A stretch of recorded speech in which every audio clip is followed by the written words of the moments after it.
Boye Batunyoso Komananga Matama. Voilà. Ça te va? Donc, je peux poursuivre en français quand même. Voilà. Donc, je travaille au sein de Ngeli. Je suis coordinatrice des activités. Et donc, voilà, je suis l'école des scribes pour former les scribes des jeunes de la communauté à savoir donc traduire les hiéroglyphes et se rapprocher forcément des traditions de notre continent. Voilà, qu'est-ce que je peux dire de temps? On organise des voyages en Égypte, au Cameroun, au Mali, et puis très bientôt on va au Sénégal pour la Koumaba 3e édition. Voilà. Bon, et sinon pour la conférence, ben, ça tombe bien, hein. Après le Covid, tout le monde confiné, on peut sortir, waouh! On est tous ensemble et c'est super. Voilà, et puis des grandes pointures, quoi, voilà, ça fait plaisir. Voilà. Il y a du monde surtout, donc ça fait plaisir. Merci à tous. Alors bonjour, nous sommes réunis aujourd'hui dans le cadre d'un symposium, on le dira de cette façon, organisé par l'association PAC à Paris. Et j'ai eu l'insigne honneur naturellement d'être associé à cette belle rencontre. Durant laquelle j'ai souhaité exposer une théorie sur l'unité telle que la percevaient nos ancêtres. Et ce qui m'a permis en fait d'évoquer et naturellement cette divinité égyptienne que l'égyptologie appelle Osiris et naturellement sa compagne qui est aussi sa sœur jumelle qu'on connaît mieux sur le nom d'Isis. Alors j'ai souhaité illustrer la dialectique en fait qui anime ces deux figures essentielles de la civilisation. On peut considérer qu'en fait Isis et Osiris fondent ce que nous appelons la pierre angulaire de la civilisation. Et voilà, j'ai voulu à travers les nombres aussi montrer comment ils affectent finalement le concept que nous connaissons en égyptologie sous le thème, disons, du ou de la Sématawi. Voilà, j'ai montré que ce thème était essentiellement lié au chiffre 8 par la description des 8 ancêtres primordiaux qui sont identifiés aux 4 éléments fondamentaux. Et voilà, c'était pour moi l'occasion de rappeler que tout est fondé sur la spiritualité et que l'unité ne peut se concevoir qu'à travers ce biais.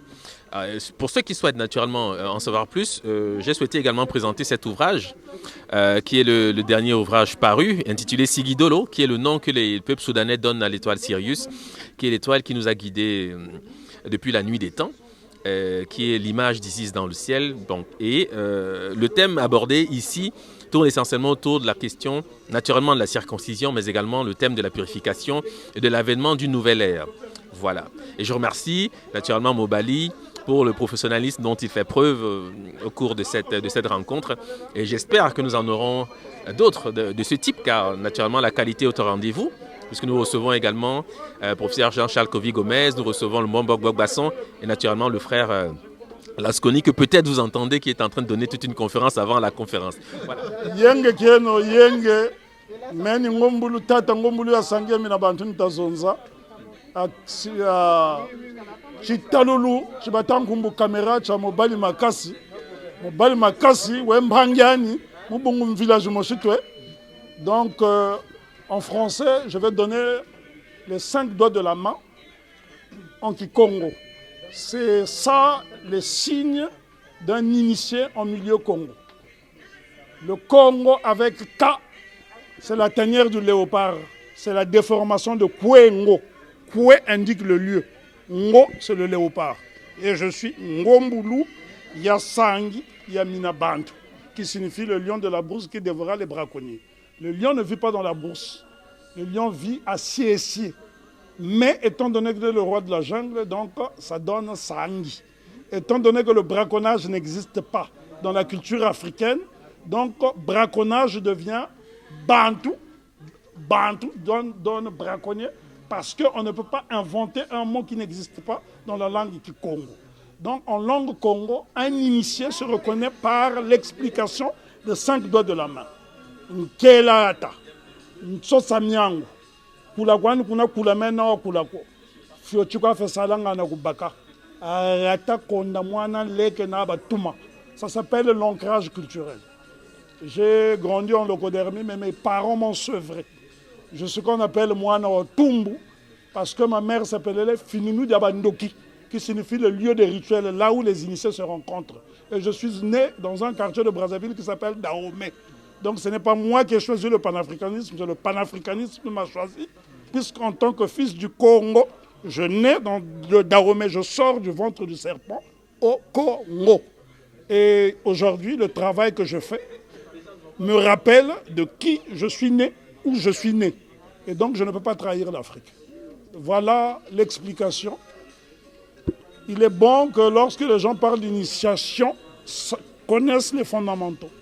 Un initié Congo ne peut pas se dire initié s'il ne peut pas expliquer les 5 doigts de la main, parce que la main chez les Congos est un outil. C'est avec la main qu'on cuisine, c'est avec la main qu'on se lave, c'est avec la main qu'on soigne, c'est avec la main qu'on fait des incantations. Voilà, la main est un outil. Et chez les Congos, l'être humain est androgyne. Il est féminin et masculin, voilà pourquoi on dit Koko Kwaku Kento. Donc la féminité c'est la gauche, Koko Kwaku Bakala. J'arrête les dégâts, ma tourne mon sac là. Manichi. Donc là il y a mes DVD qui sont là. Ils sont les classiques, les classiques. Alors j'ai fait 98 pays dans le monde. Excursion initiée par mes parents qui ont été mes premiers sponsors quand j'avais 7 ans. Mes parents voulaient que j'apprenne sur le terrain. Donc, quand j'avais 7 ans, ils m'envoyaient en colonie de vacances. Et quand mon père est décédé, mais ma mère a continué le sacrifice. Voilà pourquoi j'ai tété jusqu'à l'âge de 12 ans. Parce que la poitrine de ma mère était le premier temple où j'ai étudié. Donc là, ce sont mes DVD. Là, c'est Ngunza Matsouanis, qui est une école initiatique Congo, qui descend du Lemba. Là, vous avez le Kingunza, qui est un culte féminin à la base. Et là, je montre le kimbanguisme, non pas à cause du culte, mais à cause de leur organisation sociale. Parce que c'est les kimbanguistes dans le monde dit kamite, ce sont les seuls qui ont promu l'excellence après la mort de leur chef Mfumugi Mangu. Ils sont les seuls qui ont construit un temple spirituel en Afrique qui fait 37 000 places assises, sans recourir à des sponsors.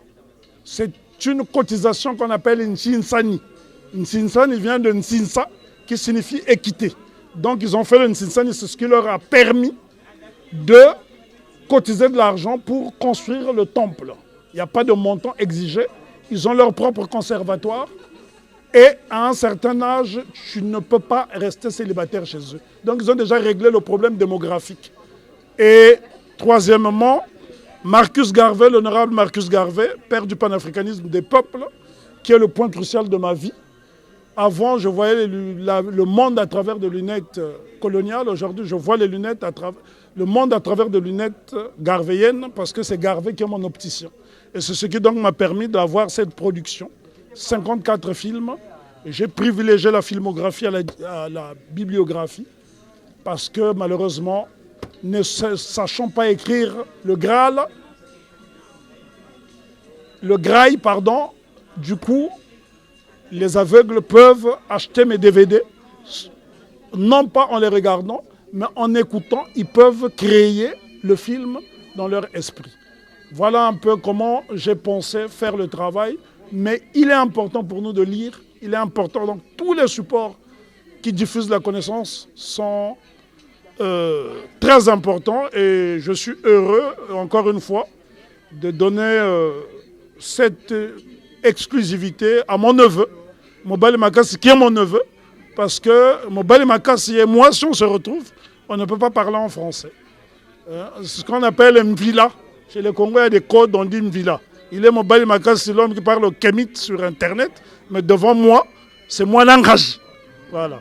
Moi l'Angaji, donc l'enfant du Ngaji, qui est le géant. Matonde. Mbote, Djambo, Kwabo, à toutes et tous. Je suis Nzafio de la librairie Tameri. Et Tameri est heureuse d'être aux côtés des organisateurs, notamment de l'association Père Ankemet,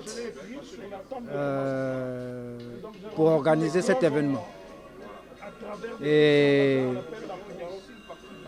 qui a pour thème la spiritualité, la science au service de la Renaissance. Et comme vous savez, Tameri apporte sa petite contribution pour la Renaissance africaine, notamment en promouvant les informations, les connaissances liées au monde noir. Donc, nous sommes dans l'activité de vente de livres, d'ouvrages, dans la distribution, dans l'édition. Et comme vous le savez, depuis 3 ans, nous sommes avec le Sèche-Covid Rec Miret dans l'activité de ce qu'on appelle les enseignements via les nouvelles technologies de l'information, de la communication. Hein, les lives de Taméry et du Sèche-Covid qui sont basés sur la restitution du Sèche-Covid suite à une lecture méthodique et scientifique d'un ouvrage. Donc, nous avons notre stand aujourd'hui ici qui, justement, ne représente pas l'ensemble de ce que nous pouvons avoir comme proposition de titre. Nous avons juste un échantillon lié à l'événement d'aujourd'hui. Et ce que je peux vous dire, comme Mobali, tu m'as demandé, en termes de top d'ouvrage, c'est vrai que nous avons les indépendances africaines. Voilà. Donc, dont l'éditeur est Africa. Ensuite, il y a l'histoire de l'Afrique et de sa diaspora, de notre sœur Djalissa Sekhmet, qui est elle-même professeure des écoles. Et donc, elle a l'outil pédagogique pour avoir conçu un ouvrage qui répond justement aux besoins des nôtres. Là, il y a ce résumé de notre frère Yossi Traoré Adama, fait sur tout ce que le vieux Cheikh Anta Diop a eu à aborder sur la religion mono-ancestrale d'Osiris. Évidemment, il y a le Nzale Obenga en tant que scientifique, hein, à travers cet ouvrage majeur, parce qu'on dit que les Africains et les Africaines ne lisent pas, mais si cet ouvrage assez volumineux fait partie des ventes qui tournent bien, ça montre que les nôtres lisent. Et puis, bon, on a un ouvrage ici qu'on n'a pas, parce qu'il est en rupture justement, et notre maison d'édition Medoune Ether est en train de l'éditer. C'est un des livres du vieux Bogbasson, qui est un des conférenciers de l'événement d'aujourd'hui. La religion africaine. La religion africaine aussi, qui est qu'on peut classer dans le top des 5. Voilà à peu près ce que je peux dire et annoncer que le mois d'octobre verra déjà la sortie d'un des livres de Bogbasson. Où se situe Taméry? Taméry se situe dans le 10e arrondissement de Paris, au 19 rue du Chalet. Donc nous sommes joignables au 06 108 229 18. Voilà. Et sur Internet, nous avons notre page Facebook, le compte profil, Instagram et le site web www.tamery-du6cmatawi.com. Oui, alors cet ouvrage, en fait, c'est une revue la revue Kumaba, éditée par l'association Ndjeli. Ici, c'est le numéro 6, qui est consacré au professeur Cheikh Anta Diop, qui a pour thème l'égyptologie européenne face aux arguments de Cheikh Anta Diop. C'est un hommage comme ça que nous avons souhaité rendre à notre illustre prédécesseur. Et c'est encore un moment pour rappeler également l'importance qu'il a dans le travail que nous conduisons dans le domaine des humanités classiques africaines.